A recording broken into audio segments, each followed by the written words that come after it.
Those priests, 2 from Great Falls and 2 from Helena, have faced online backlash since appearing in the front row of the Trump rally last week. Although Trump's campaign team is long gone, his visit is still generating plenty of online interest, especially among Treasure State Catholics. MTN's Tim McGonigal spoke to one of the men of the cloth who's at the center of this social media storm. Last Thursday, President Trump made a historic visit to Great Falls to rally support for Republican Senate candidate Matt Rosendale.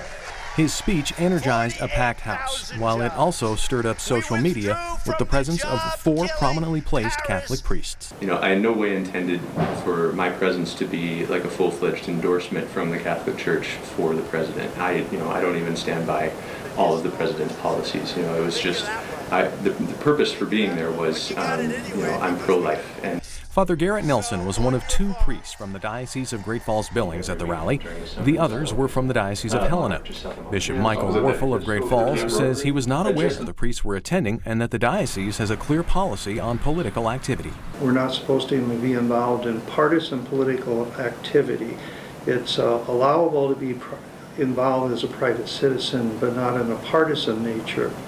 Father Garrett has known Rosendale for 2 years. When he got the call about getting VIP passes, he says he had no idea they would be so strategically displayed. And when we got in there, the event organizers found us and they said, "Follow us." And so we went up to the front, and then they seated us right directly in the front row.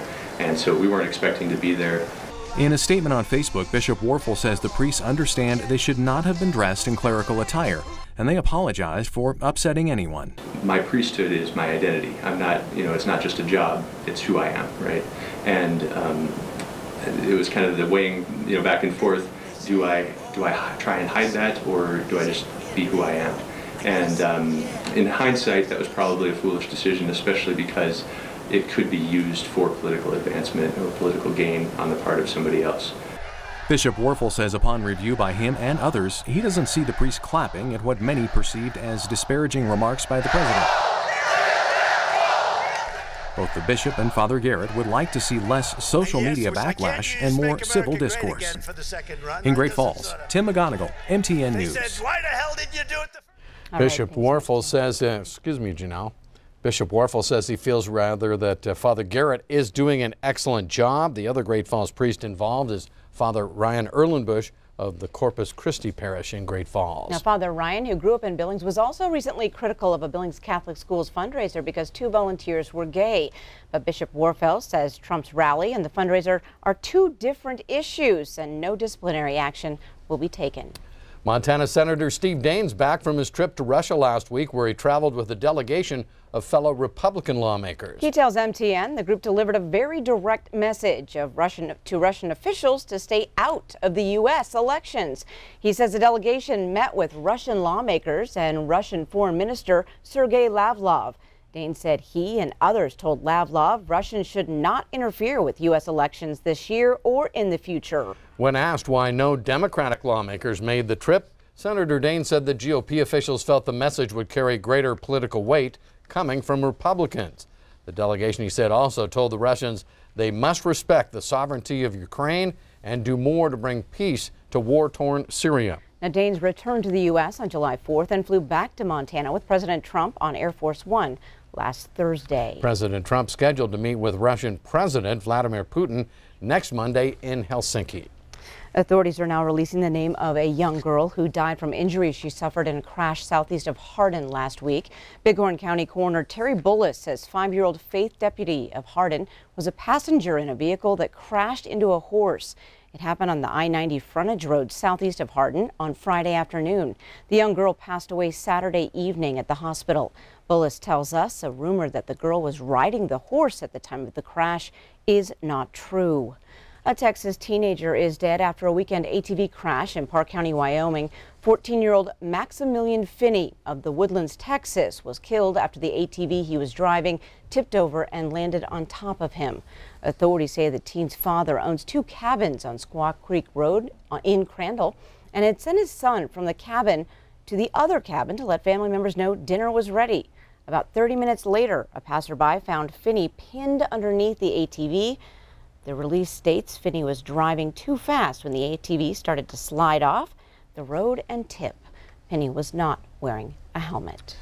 The 5-month-old baby who was abandoned Saturday in a remote area near the Lolo Hot Springs remains in good condition tonight at a Missoula hospital.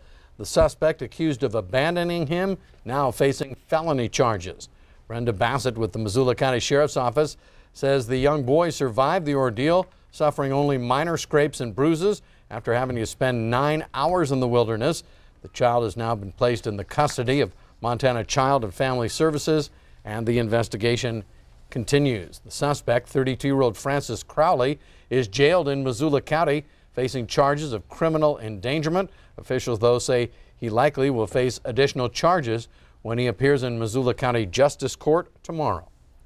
The first major wildfire in our area broke out this weekend in Wyoming. That lightning-caused fire sparked last night south of Grable and is now estimated at 10,000 acres in size. That fire is burning in both Bighorn and Washakie counties near Manderson, Wyoming.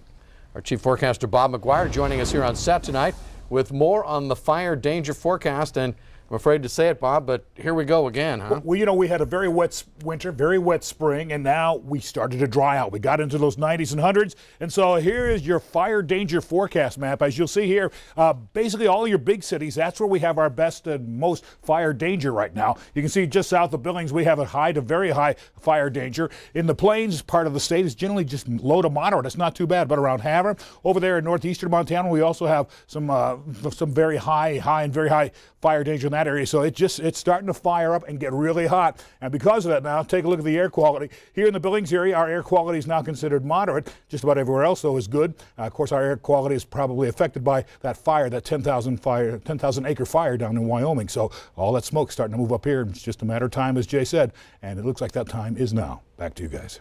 All right. Thank you, Bob. Coming up on tonight's 5:30 News, this radio DJ may have his mojo on a different station, but he got his start right here in the Q2 building. Tonight, a look back on the career of Major Dan Miller. And later in sports tonight, Scott shows us where Hardin's Croy Bierman lands in the MTN countdown of Montana's football greats. You're watching MTN News with Jay Cohn and Jeanelle Slade. Storm Tracker weather with Bob McGuire and sports with Scott Green. This is the 5:30 News on Q2, Montana's news leader.